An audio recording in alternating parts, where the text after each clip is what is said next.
On the moment long ago, one breath away and then... Before I begin, I wanted to make it clear I'm wearing this shirt ironically. It says dibs on the firemen, and I'm actually wearing it in reference to ABC's 911. So actually, I made a video very similar to this about 5 or 6 years ago when I was a cool 15 years old, and now I'm 21. Not a lot has changed in this regard. I made this video a few years ago where I talked about how The Outsiders has ruined my life and about just like explaining my relationship with this book and this movie. But there have been some interesting developments since then. Mainly, there's a musical now, and also, I'm fucking crazy. This is finals week for me in my junior year of college. To make an exceptionally long story short, The Outsiders has continuously ruined my life since I interacted with it for the first time. This is my original copy. I've had this copy since I was 9 years old. I also have like 3 or 4 other copies, but this is my baby, essentially. It is filled to the brim with my anecdotes and my notes. I can't even confidently say I analyze it because I kind of just underline the lines I like and then go, ugh, you know? For those curious, I will read you some of my favorite lines. Then he took a good look at me. Pony boy, are you wet?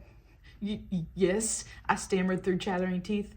Glory, hallelujah. He opened the screen door and pulled me in, motioning for Johnny to follow. You'll die of pneumonia if the cops ever get you. That was his silent fear then, of losing another person he loved. I remembered how close he and Dad had been, and I wondered how I could ever have thought him hard and unfeeling. I listened to his heart pounding through his t-shirt, and I knew everything was going to be okay now. I had taken the long way around, but I was finally home to stay. And then I literally just wrote the long and winding road, taking the long way home. What does that mean, girl? Also in this, I have this picture of my mommy when she was like a little older than me. Ironically, the last video I had posted it on her birthday.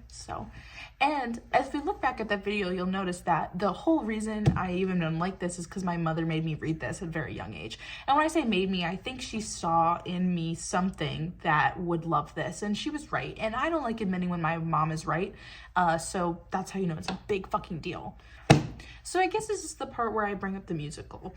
I like it, and I would even go as far to say there are some parts that I love. I have many qualms, but at the same time, it's kind of the idea of like when your favorite artist releases like kind of a shitty album. And while there are bits and pieces of it that you adore,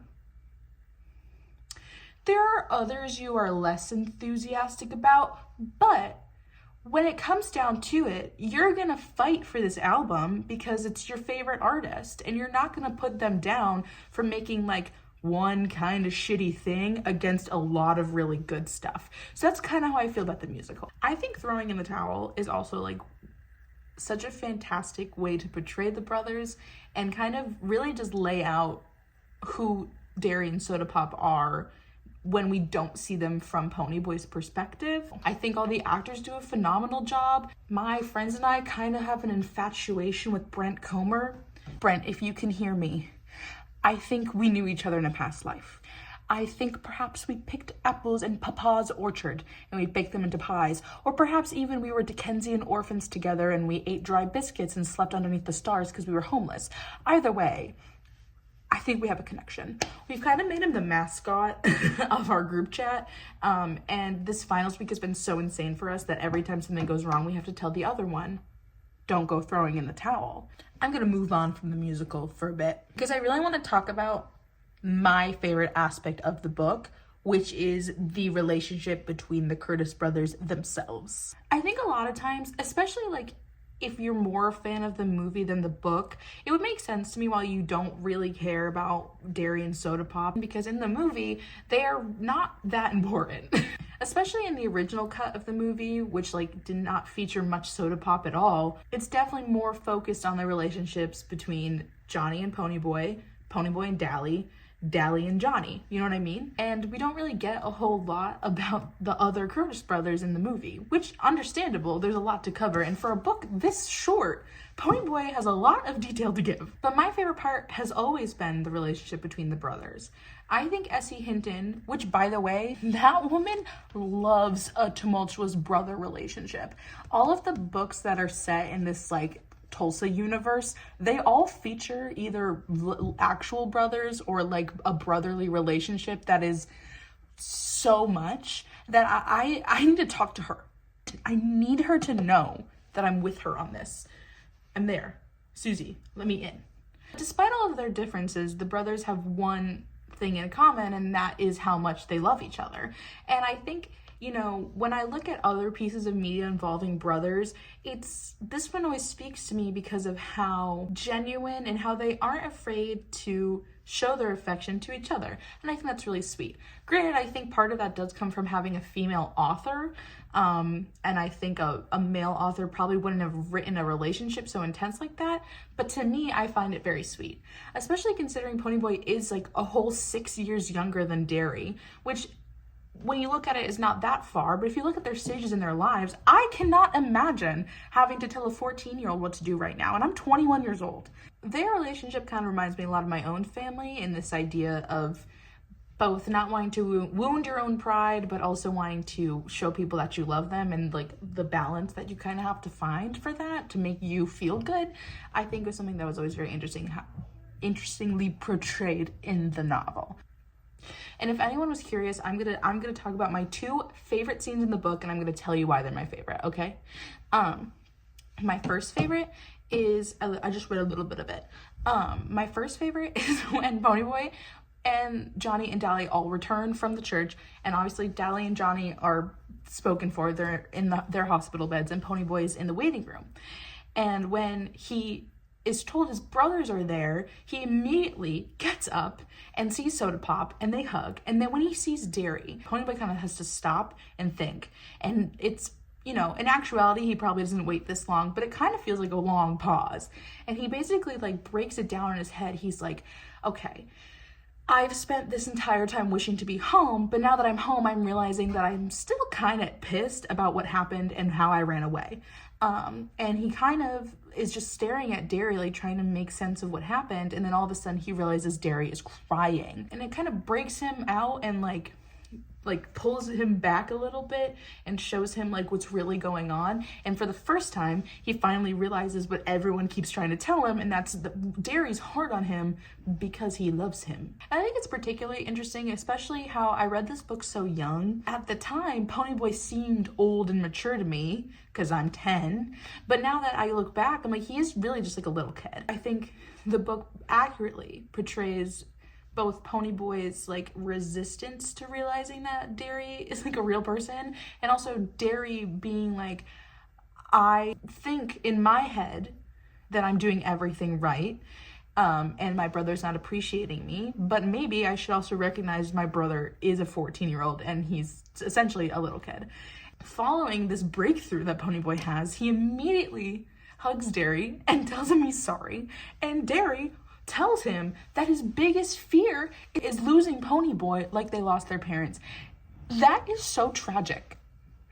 I'm gonna cry. And my other favorite part, and this is more self-indulgent than anything, I'm a sucker for pet names.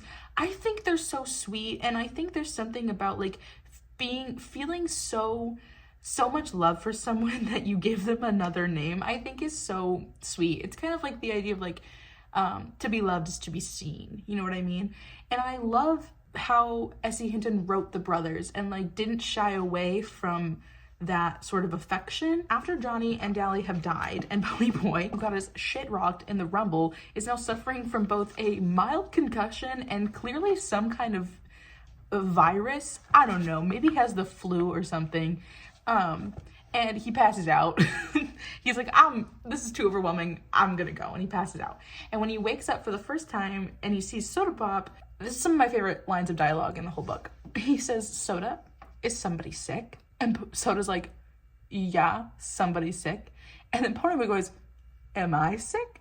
And then Soda says, yeah, you're sick. Now go back to sleep, honey. What makes me even more emotional is the next page when he wakes up and he's less feverish. He sees Derry and they have this whole conversation about how he might get taken away from him. And he says to Derry, I'm like, do you think they're going to split us up? And Derry says, I don't know, baby. I just don't know. That is so sweet and beautiful, and I can't really explain to you guys why it makes me so crazy in the head, but it does make me crazy in the head.